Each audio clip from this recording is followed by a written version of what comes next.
नमस्कार दोस्तों मेरे व्यूअर्स, और आज आपको लेके आए हैं कि स्लैब का जो चेकलिस्ट करते हैं, जहाँ पे बीबीएस का शेड्यूल डिज़ाइन करते हैं, और वहाँ पे हमारे पास कर्टेलमेंट बार, मेन बार, डिस्ट्रीब्यूशन बार, एक्स्ट्रा टॉप या एक्स्ट्रा क्रैंक किस तरह से करना है आज इसमें सीखेंगे। IS कोड 13920 के हिसाब से अर्थक्वेक रजिस्टरिंग जो 2016 में अपग्रेड हुआ है, उसके हिसाब से हम बताएंगे कि IIT ने क्या प्रोवाइड किया है। तो सबसे पहले आते हैं, सबसे पहला चीज़ आता है कि बीम का हम BBS करेंगे। तो बीम के BBS में सबसे पहले चेक करना होता है कि इसमें रिंग का, स्टीरअप का क्या रोल है। तो स्टीरअप हमारा उसमें दिया हुआ है कि जो भी स्टीरअप यूज करेंगे वो 8 mm का होना चाहिए।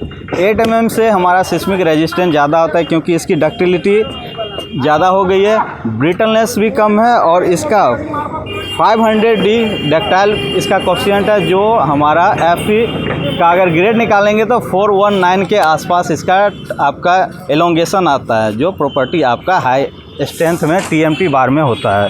दूसरी चीज़ आती है कि जब इसका हम डिटेल करेंगे तो हमें पता है कि कभी भी रेंफोर्समेंट जो डिटेल होता है तो स्लैब के हिसाब से हमें टेंसाइल जोन में वर्क करना है। तो हमें इस चीज़ की ज़रूरत नहीं होती है, क्योंकि इसको हम इसलिए देते हैं कि इस स्टीरअप को टाई करने के लिए नीचे का जो बार्स है जहाँ टेंशन जोन होता है, तो हमें कंप्रेशन मेंबर में कंक्रीट खुद ही उतना स्ट्रेंथ गेन कर लेती है, लेकिन इस चीज़ को, इसे हमें हुक करने के लिए इस चीज़ को प्रोवाइड करना पड़ता है, जिससे हमारा ये स्टीरअप नीचे वाले बार्स को हॉरिजॉन्टल डायरेक्शन में चल रही है उस चीज़ को ये रेजिस्ट करता है और उसको पकड़ के रखता है। दूसरी चीज़ आती है कि जब आप स्टीरअप डिज़ाइन करेंगे तो जो इसका हुक लेंथ है वो 135 डिग्री पे बैंड होना चाहिए, और ये अल्टरनेट होना चाहिए, जहां आपको दिखेगा कि एक अगर इस साइड से है तो दूसरा आपका इस साइड से डिज़ाइन किया होगा। तीसरी चीज़ आती है कि जब आपका जो एंटी श्रिंकेज और शियर रेनफोर्समेंट चलता है, तो ये शियर रेनफोर्समेंट का वर्क हमारा कंटिन्यूअस स्पैन के लिए 1/4 में आता है, और डिसकंटिन्यूअस जहाँ पे एंड एक्सटीरियर होता है वहाँ पे 1/3 लेते हैं। क्योंकि ये हमारा कैंटिलीवर स्पैन था, कैंटिलीवर स्पैन था, तो उसका स्ट्रेंथ लेने के लिए उतनी दूरी तक हमें इस चीज़ को लेना पड़ा था। डिटेल करके आपको बताते हैं कि इसका सेंटर डिस्टेंस कितना है। तो 6 फीट 6 इंच यहाँ पे सेंटर वर्क होता है। तो हमारा ये बाहर का जो स्पेस है ये 6 फीट निकला हुआ है। बाहर की बात करते हैं तो ये हमारा यहाँ पे 6 फीट बनता है, इधर है 6 फीट। एक जो तराजू होता है, जैसे पलरा वर्क करते हैं तराजू का, उसी तरह से इसे इक्विलिब्रियम कंडीशन में हमें रखना पड़ता है, जिससे इसका इक्वल डिस्ट्रीब्यूट होना चाहिए इसके लैब के।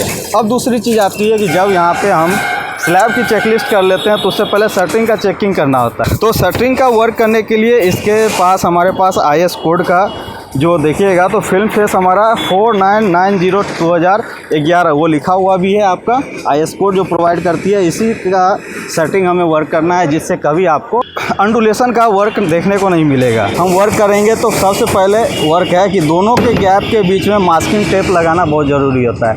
स्लरी में अगर आपका मान लीजिए ब्लीडिंग ज़्यादा हो जाता है, कभी सेग्रीगेशन का वर्क होता है, तो उस कंडीशन में ये छेद के द्वारा ना निकले, इसलिए हम लोग यहाँ मास्किंग टेप यूज़ करते हैं कि इस दरार में इस शटरिंग प्लाई को जो है पकड़ ना बन पाए, जिससे ये हमारा डी-शटरिंग के वक्त आसानी से खुल सके और कभी आपका टूट फूट ना हो। इससे ठेकेदार लोग को बचत हो जाती है। डिस्ट्रीब्यूट होता है तो वो हमारा बीम के बाद आता है कॉलम के, और कॉलम का बीम के लिए हम देखते हैं तो हमारे पास 2 जोन होता है, A जोन, B जोन।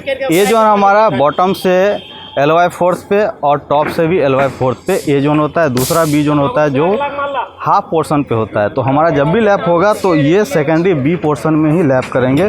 तो ये देखिए नीचे से हमारा लगभग 3 फीट से ऊपर है, 10 फीट के आसपास इसका छत का हाइट है, और ये यहाँ से हमें लैप करना होगा। दूसरा लैप हमें यहाँ से करना है, जिससे बार्स कभी अगर आपका बकलिंग फेलियर भी होता है केस में, अगर कॉलम फेल होता है तो उस चीज़ को ये रेजिस्ट करेगा, अल्टरनेट ये डिस्ट्रीब्यूट कर लेगा, एक दूसरे पे लोड अपना डिस्ट्रीब्यूट कर लेगा, तो ये कॉलम फेल होने से बच जाएगी।